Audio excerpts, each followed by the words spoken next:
Katropa, ito na yung bisito na makina na ibababa na o-overhauling ko. Na yung sinabi ko sa inyo na yung abangan nyo yung susunod na kabanata. Ito na yung makinang yun. Ito kinakalas na at ibababa na to. At ito aking kakalas-kalasin at pag-ihiwa-hiwalay na para makita na kung ano yung magiging sira niyan. Kaya mga katropa, abangan nyo yung susunod nito. Yung kabanata nito. Ang kadalasan ng ganito sira ng mga katropa sa makina pagka yung kumakain ng langis, piston ring to at saka piston, kalog at saka valve seal, pinanggagalingan niya ng kain ng langis. Yan ang pinagmumula ng pagbabawas ng langis. At bukod doon, at kung may tagas-tagas pa. Pero kung mahina naman ang tagas at malakas magkain talaga ng langis, yan, piston ring, valve seal ang pinanggagalingan. Kasi yung ring yan, pagka ang piston hindi steel group ang gamit, yan ring niya kumakalog sa group ng piston. Kaya ini lumalaro. Kaya yun, ang langis niya hindi niya masala. Ang langis niya umaakyat, tumataas. Kaya yung usok niyan nagkakaroon ng amoy ng langis. At bukod pa ron, yung galing valve seal, yung valve seal matigas na, ang langis niya nababa sa valvula. Nababa. Kaya yun, pinagsisimulan din ng bawas ng langis yun, mga katropa. Kaya yun ang mga nagiging sanhin ng mga makina pagkain ng makina. Lalo na pagka ang liner rin nagkaroon ng tama at tinalo na ring, isa pa rin yun sa pinanggagalingan ng pagbawas ng langis ng makina. Hapon mga katropa, ito na yung bisito na makina na aking kinalas. Na ang sabi ko abangan nyo yung susunod na kabanata ko ano naging sira nito. Ngayon, ang naging sira nito yung liner niya. Ang liner niya malalim na yung sa ibabaw. Kaya yung piston ring niya maluwag na. Yung piston ring. Kaya pag aahon ng piston umaahon na sa ibabaw yung langis niya. Kaya ito nakabawas ng langis. Ngayon, ang piston ring nito ay aking papalitan. Pero ang piston naman nito ay steel group at maayos pa.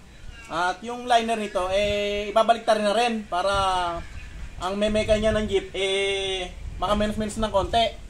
Kasi kung bibili tayo ng liner medyo may kamahalan. Kaya gano'n na lang ang aking ginawa. At saka isa pa, ang makina nito nagkaroon ng tamang sigunyal. Kasi ang konito at saka lumabas na ang mga tanso, nagkaroon ng biruta, kaya ang sigunyal nagkatama.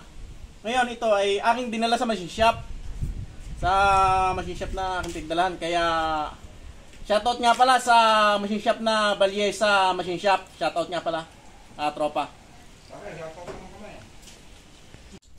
Tropa, ito na yung bisito na nakakaruktong ng aking naunang sinabi sa inyo na ito na yung bisito na ngayon binubuo ko na makina na in-overhaul.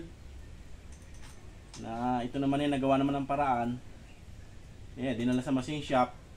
Ito. Okay na, binaliktad lang ng mga liner. Pero ang liner nito maganda. Ang piston na rin ginamit ko na piston dahil steel group naman. Pero ang piston rin ito naka-oversize na 25. At nilitan ko lang yung gap ng niya para maganda at buong-buo pressure ng makinan to. Ito malapit na mabuo antayin nyo pa yung pag-andar nito, yung pasusunod nito. At antarin ko sa aking paandaran, mga tropa. Magandang hapon mga tropa. Ito na yung bisito na aking in-overhaul na nakakabit dito sa jeep na yon. Yung jeep na yon. Ito yung karuktong makina niya na aking in-overhaul. Nasa awa naman ng Diyos natapos din. At ito aking paanda rin.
Umabot kaya pagka ano?